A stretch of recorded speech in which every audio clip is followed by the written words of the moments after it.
欢迎来到今日说书。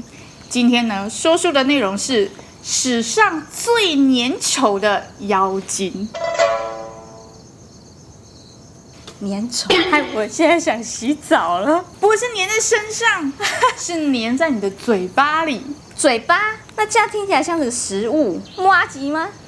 差不多。它呢是一样，难怪桌上会有这一盘。搓，是不是粘稠啊？哦，对。说到一样，你会想到什么时候会需要它嘞？冬天的时候会特别想吃。对，冬至。冬至为什么要吃汤圆呢？对啊，为什么？老一辈都说冬至一定要吃汤圆，吃了会怎样？团团圆圆吗？也有这样的含义哦。另外一个说法，我是有听长辈说，冬至吃汤圆就多了1岁。那干嘛要吃？那我就不想吃啊！我小时候真的是这样子想，太神奇了。人家是小时候一直想长大，我要吃好多颗，那我吃2颗是不是就长2岁？我吃3颗我就长3岁。对，那时候是这样想，没有错。那如果我已经开始不想要老的情况下，那我不要吃，就不要吃啊！你就直接一直假装自己以为是永远的28岁。你看我现在就是18岁。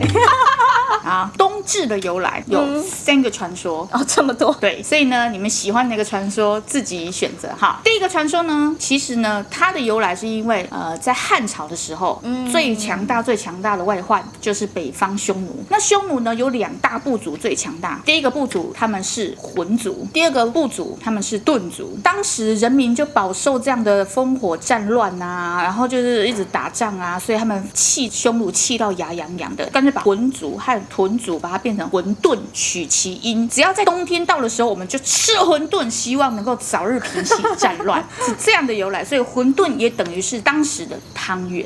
所以那个时候是包肉的哦，有汤圆也有咸的。对啊，那如果甜的呢，有几种口味儿？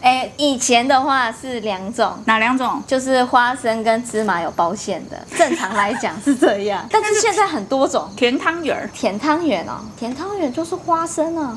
还有啊，还有一颗啊，还有个没有包馅的啊。没有包馅是哪2种？没有包馅就是普通圆的白的。第二个传说呢，说的就是西汉谁开启的？汉高祖刘邦。刘邦呢，当时逃避秦朝的一个历法，因为秦朝就是要征收很多民兵嘛。结果没有想到刘邦在押送犯人的中途逃了一半的犯人嘛。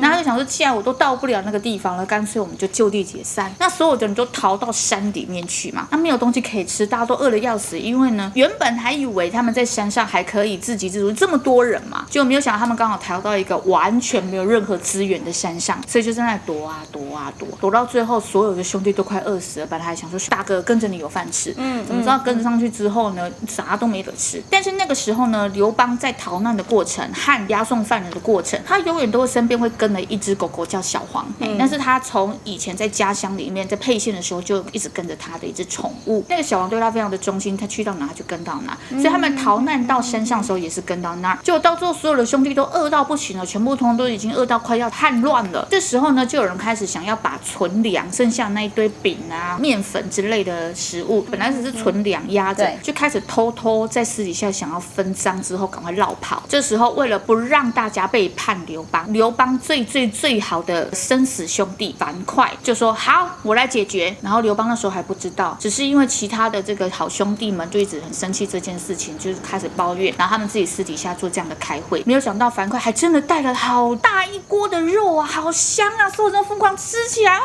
天哪，怎么这么美味啊？他就是刘邦的小黄。所以他们吃的是狗肉，因为呢，当他们吃完的时候，刘邦就开始在讲小黄，我的小黄呢？哇，大哥挖宰了，分给兄弟们吃了。你刚刚有分到啊？结果没有想到，因为太好吃了，所以从此以后汉朝就有一个文化，冬天到了就是吃狗肉进补，这也是冬至的由来啊。第3个传说，这个在江南水乡的时候呢，有一个习俗，这习俗就是在冬至的时候，大家都会吃赤豆糯米饭。赤豆是什么？知道吧？红豆。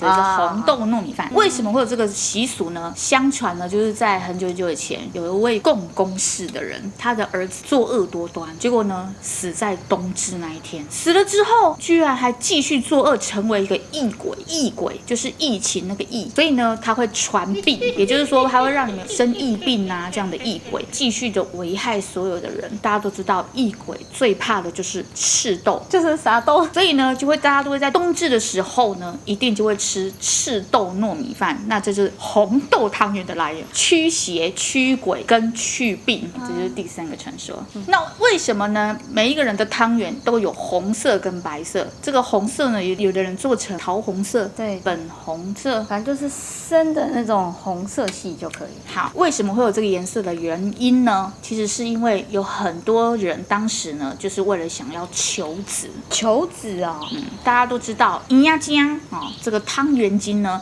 它是属于妈祖旗下。哎呦，汤圆也有妖精。对，那这个粘稠的妖精呢，它只属于妈祖，在妈祖身边跟了很多年了，所以所有的人去跟妈祖求子的时候，就有说好一件事：假设你有求到几颗汤圆，你吃下了几颗，你大概就会得到几个孩子。我吃整碗不就生一个？但是哦，它有规定汤圆要有多大颗，你不是往我吃那么小颗，然后吃了100颗生100小孩吧？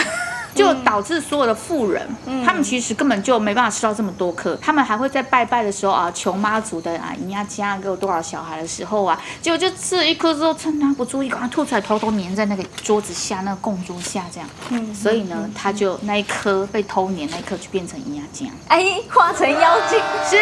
所以呢，你喜欢什么口味啊？粉红色？自己粘吗？我想我的妖精是黑色，我就粘黑色的。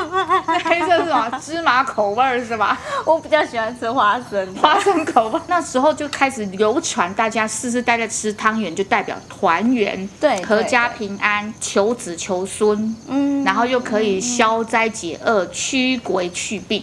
通通都是吉祥的。对，然后止戈止战，远离战争啊，这些由来的传说就全部都成为吃汤圆的一个吉兆。这个冬至呢，在我国农历中是非常重要的一个节气，也是一种传统的节日，至今仍有不少的地方有过冬至节的习俗。冬至也俗称为冬节、长至节、雅岁等。早在2500年之前呢，春秋时期就已经使用土龟观测太阳，测定出冬至这个节气来了。它也是24节气中最早定制出的一个。冬至被当作一个较大的节日，它曾经也有冬至大如年的这种说法，并且有庆贺冬至的习俗。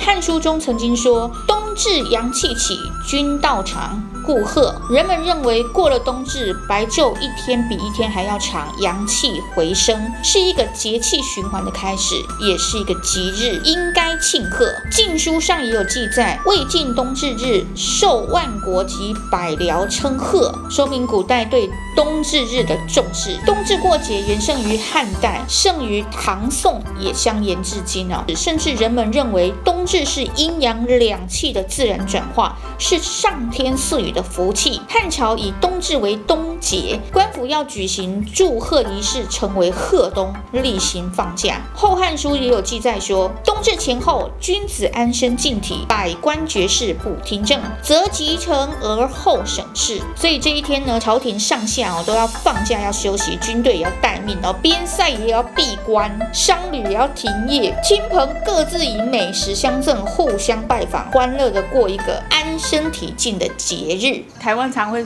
收音啊，收音啊，对哦，真的很有趣，以后我还是要多多吃汤圆了。想知道更多的吗？好，要请记得收看妈祖的故事。妈祖怎么把银鸭家养大的？他如何让他陪伴他身边的作用是什么啊？